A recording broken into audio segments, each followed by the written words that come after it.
Voilà, Jacques, on va passer dans le concret, j'allais dire. On se trouve dans l'atelier du créateur, là, pour le coup. Hein.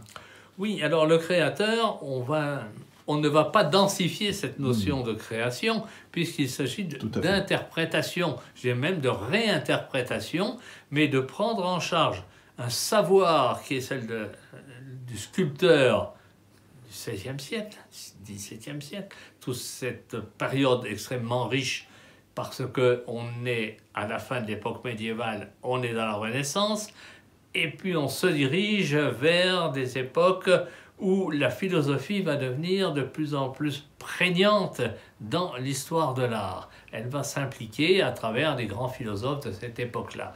Donc l'œuvre en elle-même, il va falloir la transcender. On n'a pas affaire à quelque chose d'insignifiant. C'est réellement une œuvre forte, puissante, émouvante.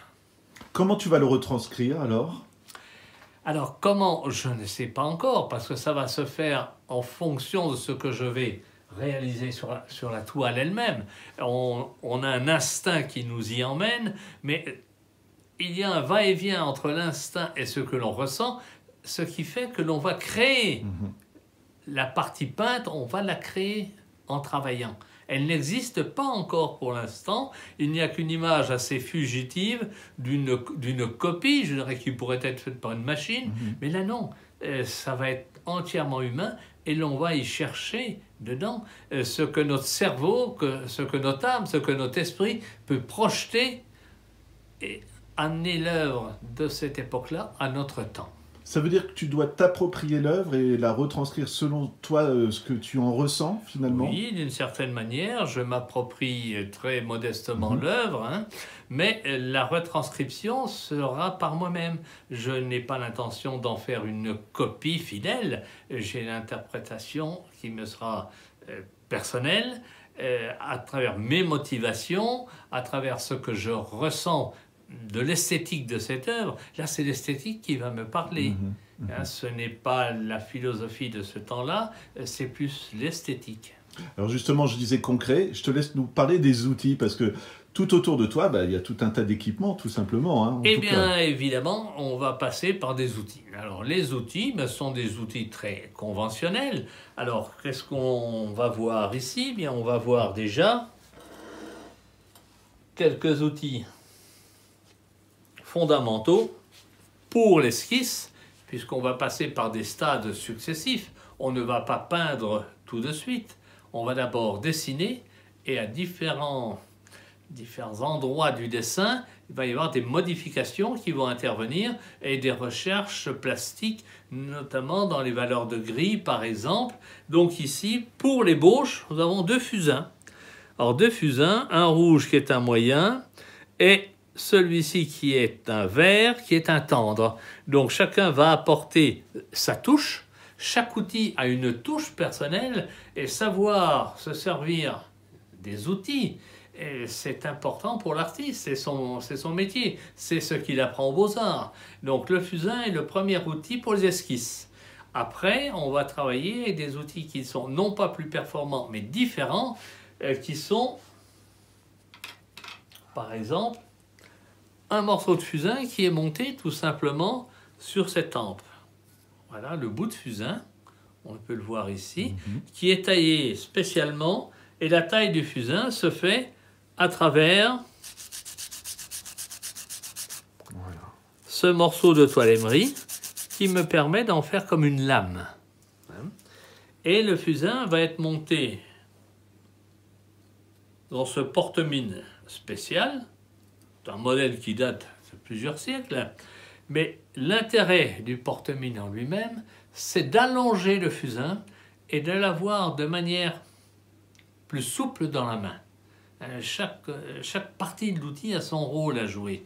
Ici, si je prends le fusain au bout, il va être fragile, il va casser. Alors rappelons ce qu'est le fusain. C'est tout simplement une branche d'un arbre qu'on appelle le fusain, branche qui a été carbonisée.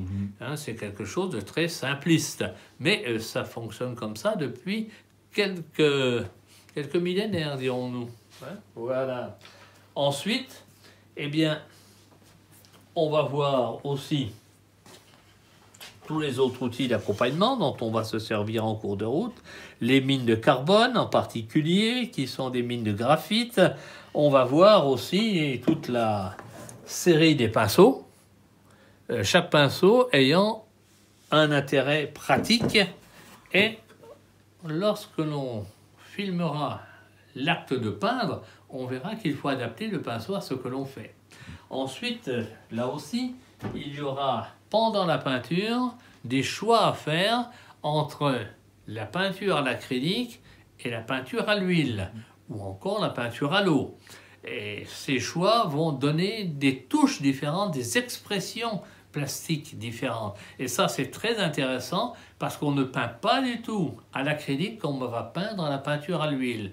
Le rendu sera très différent, mais non seulement le rendu finalement sera différent, mais pendant la réalisation de l'œuvre, on ne peut pas faire à la peinture acrylique ce que l'on fait à la peinture à l'huile, et le contraire, évidemment, fonctionne aussi. On ne peut pas faire ce que l'on veut, il faut s'adapter au médium, l'huile ou l'acrylique. Est-ce que c'est là que le côté artistique s'exprime, justement, quand tu changes de support, pas de support, mais de matériel pour peindre? Alors oui, on peut dire que le côté artistique sera présent.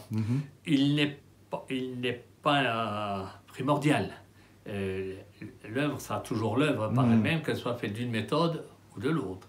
On a connu des œuvres à l'époque médiévale peintes tout simplement à l'œuf, qui étaient tout à fait extraordinaires et qui ont conservé des tons magnifiques parce que c'était pas à l'œuf et non pas à l'huile.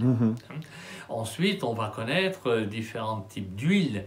Entre les Flamands et les Italiens, on n'aura pas le même rendu. Puis avec les perfectionnements dans les huiles, c'est-à-dire les huiles cuites et les huiles crues, le rendu sera encore différent. Puis ensuite, avec les vernis flamands, avec les vernis cicatifs, etc., on a encore d'autres rendus, ce qui fait que d'année en année, de décennie en décennie, de siècle en siècle, la peinture va évoluer d'une manière académique, je dirais d'abord primitive, vers un certain académisme, et de l'académisme vers des recherches artistiques qui sont peut-être beaucoup plus riches sur le plan de l'inventivité, mais de plus en plus mauvais, je dirais, sur le plan technique, parce que les œuvres du 19e siècle posent d'énormes problèmes de conservation, car on a utilisé à mauvais escient souvent les peintures, qu'elles soient les gouaches, les détrempes, voire les peintures à l'huile. Et ce qui a été la véritable catastrophe en peinture, ça a été l'usage du bitume pour avoir des beaux bruns, pour avoir des beaux blonds, pour avoir tout ce qui c'est cette richesse des tons ocre, mais ça a conduit à une catastrophe technologique. Aujourd'hui, les restaurateurs, évidemment, ont beaucoup de travail à restaurer toutes les peintures du 19e siècle peintes avec des tons bruns. Déjà, on ne pensait pas à faire le plus vite possible. D'accord, c'est ça aussi. On ne pouvait pas savoir. D'accord. Ensuite, lorsque l'on a quitté la peinture que l'on préparait sur la palette dans des pots pour aller vers la peinture en tube, eh bien là encore, on a changé de l'huile. On a utilisé non plus de l'huile de lin, qui est extrêmement cicative et très solide, pour aller vers de l'huile d'œillette qui, elle, ne séchait pas. Et comme elle ne séchait pas, il a fallu mettre beaucoup de cicatifs dedans, et ça a conduit à une autre catastrophe. Donc, deux méthodes extrêmement fiables, je dirais, de l'époque médiévale à la Renaissance et à la période classique, voire néoclassique, on est passé à des improvisations technologiques qui sont de véritables catastrophes. Et quand je t'écoute, ça me fait penser à notre époque où il faut aller très vite, faire la performance et pas penser au futur quelque part. Oui, alors en matière de peinture, comme en matière de sculpture, la performance, c'est pas notre fort, c'est pas notre métier, la performance. Nous, c'est travailler, si possible, pour un temps le plus long et vers l'éternité, si cela était possible, mais malheureusement, je ne le crois pas. Je te laisse poursuivre un petit peu la présentation du matériel, alors, du coup. Voilà. Donc, dans un premier temps, comme l'œuvre, au point de vue chromatique, il n'y a que des gris, c'est une sculpture, donc c'est une pierre à grains très très fins, je ne vais me servir que de noir et de blanc. Donc je vais travailler dans les tonalités, dans des valeurs uniquement, avec des soulignements et un tout petit peu d'ocre pour mettre quelques tons chauds là où ça sera nécessaire. Mais on est dans le cadre de ce qu'on appelle une grisaille. Alors une grisaille, ça s'est fait aussi bien pour des grandes peintures, des grandes fresques immenses, comme pour des petits médaillons. La grisaille est tout simplement une façon de réfléchir la lumière sur une œuvre. Très bien. Voilà. Donc il y a les palettes, bien sûr, et puis il y a différentes brosses, voilà, brosses et pinceaux. Donc ceci est une brosse parce que c'est plat, et ceci est un pinceau parce que c'est rond. Voilà comment nous les distinguons en toute simplicité. Tout le temps, Hein, voilà. voilà. Alors la qualité des poils, très importante. Chaque type de pinceau a un poil qui lui est particulier. Et évidemment, il faut savoir choisir son pinceau. On ne peut pas peindre avec du poil de sanglier comme on peut peindre avec du poil de martre. Alors évidemment, je parle d'un problème qui aujourd'hui est celui des animaux, mais pendant très longtemps, on a été limité, bien sûr, au poil animal pour fabriquer des pinceaux, alors qu'aujourd'hui, on sait fabriquer d'excellents pinceaux, au tout point des pinceaux suffisants, avec des poils acryliques. Voilà. Je ne sais pas, on peut parler peut-être du squelette, parce que c'est pas un décor, hein, Jacques. Non, voilà. Alors je présente Jules.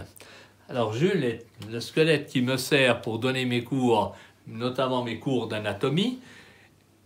Jules est présent dans tous les ateliers classiques, près de tous les sculpteurs, près de tous les peintres, parce que dès que l'on a besoin de mettre en œuvre quelque chose d'humain, il est là pour soutenir ce que l'on a en nous. Donc dès que l'on veut avoir une représentation assez précise, eh bien Jules va nous apporter toute sa vie.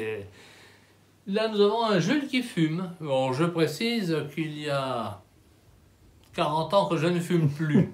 Je laisse Jules fumer à ma place. On peut laisser une petite pointe d'humour aussi. Voilà. Oui, en revanche, Jules a toujours une casquette, parce que j'ai toujours une casquette. C'est mon casque d'atelier, c'est ma casquette, qui est toujours en cuir parce que c'est plus solide. Et souvent, on a besoin d'avoir un couvre-chef d'une certaine solidité. Je l'ai remarqué à mes dépens.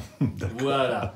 Donc Jules, merci de ton aide. Il m'a servi à réaliser beaucoup de gravures, notamment par le passé.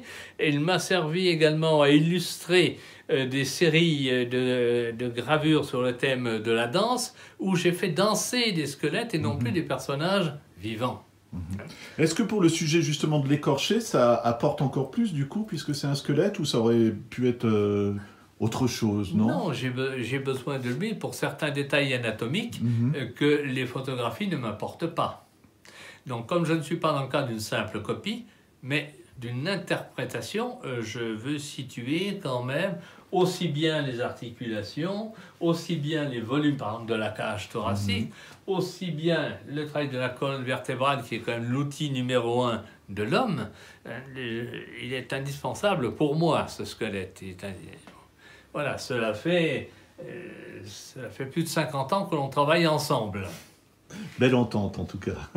Un modèle quand même, alors je vois derrière toi l'écorché à nouveau qui apparaît. Oui, parce que j'ai besoin donc de cette image pour commencer à peindre, ça va être mon support visuel. Voilà. La toile, on en parle un petit peu? La toile, oui, alors bon, c'est une toile assez simple, une toile montée sur un châssis en bois, hein. Donc on peut voir ce qu'on appelle le châssis. Voilà. Très bien. Alors, précisons tout de suite que par le passé, je n'achetais jamais de toile dans le commerce, mais je tends toujours mes toiles moi-même. Ici, dans un but de simplification, parce que c'est une esquisse de travail que je vais réaliser, j'ai pris un châssis qui est beaucoup plus léger que les toiles que je fabrique moi-même sur des planches monolithiques. Donc là, le but était d'avoir quelque chose de facile à transporter. Voilà. Juste une précision, la toile, c'est un rectangle vertical. Oui. C'est parce que la figure est élancée, il faut penser à ça quand on va commencer une toile ou pas, justement, si on fait un paysage, voilà. Évidemment, c'est le problème de la composition. Exactement. Tout commence par une composition qui, ici, a été déterminée, je dirais, par un croquis que j'ai réalisé la semaine dernière. Ensuite, j'ai cherché la toile, parce que les toiles sont codifiées dans leurs dimensions, j'ai cherché la toile la plus adaptée au travail que j'avais à rendre, et surtout à manipuler par la suite, parce qu'il va falloir que je l'emmène à l'atelier de sculpture, et j'ai pas envie de me promener avec une toile lourde à porter. Voilà, hein, des problèmes tout simples. Mais voilà, bah là déjà on a découvert, je dirais l'aspect concret, on laissera après l'artiste travailler tout voilà, simplement. Et puis on discutera au fur et à mesure des différents éléments qui nous apporteront des détails sur l'artiste lui-même, sur l'Igériché lui-même, sur son époque et sur la manière dont on interprétait l'art à chacune des époques. Nous y allons ? On y va. Voilà. Le premier travail est la composition de l'œuvre, c'est-à-dire on ne peut pas dessiner, surtout une œuvre aussi complexe, de tête, il faut qu'on la compose. Or, la composition ici, c'est plutôt une décomposition, c'est-à-dire d'étudier l'œuvre à partir d'éléments. Très bien, d'accord. Et contrairement au canon habituel à 7 têtes, 8 têtes ou 9 têtes que l'on emploie, ici on a une toute autre composition qui était certainement propre à l'Igériché, où la partie se divise en 1, 2, 3, 4, 5 segments égaux, chacun apportant un point de référence. Donc ici, on a le squelette en entier qui fait 4 modules. Le module central ici s'arrête à l'aine, et puis ensuite on a la partie haute qui fait elle aussi un module, ce qui est bien dans l'esprit de la Renaissance où on voulait codifier d'après les lois de Vitruve, et Léonard de Vinci s'en est beaucoup servi. Par exemple, Le Corbusier, même beaucoup plus tard, donc au XXe siècle, va se servir de ce côté modulaire parce que tout dans la nature est codifié. Nous sommes codifiés, donc j'essaie de retrouver les proportions telles que le corps de cet écorché nous les propose. Donc ici, j'ai un premier trait qui va venir. Alors, à noter que c'est le petit doigt qui assure le guidage.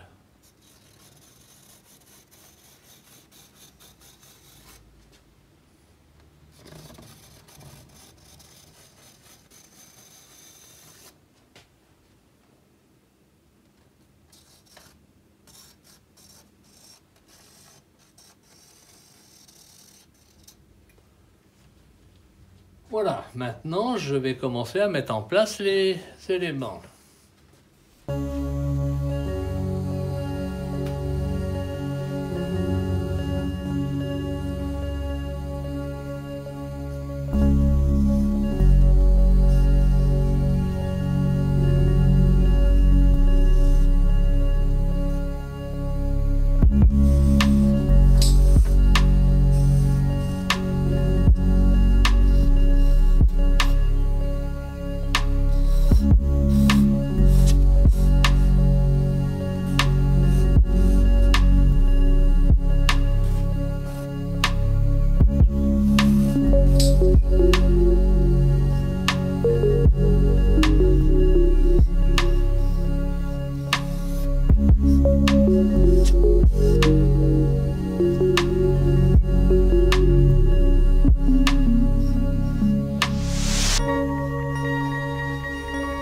Ça sera à peu près la taille de la sculpture aussi, ou...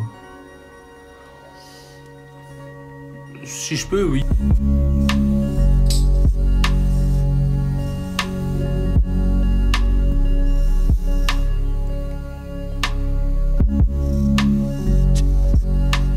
Alors l'avantage du fusain, par exemple, c'est que si j'ai besoin d'effacer, D'accord.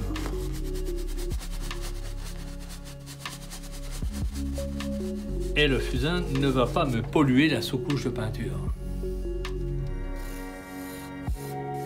Et je découvre, alors c'est très bête hein, ce que je veux dire, il tient un parchemin, c'est ça ou... Oui. Alors est-ce que c'est un secret ou quelque chose comme ça? Ah, certainement.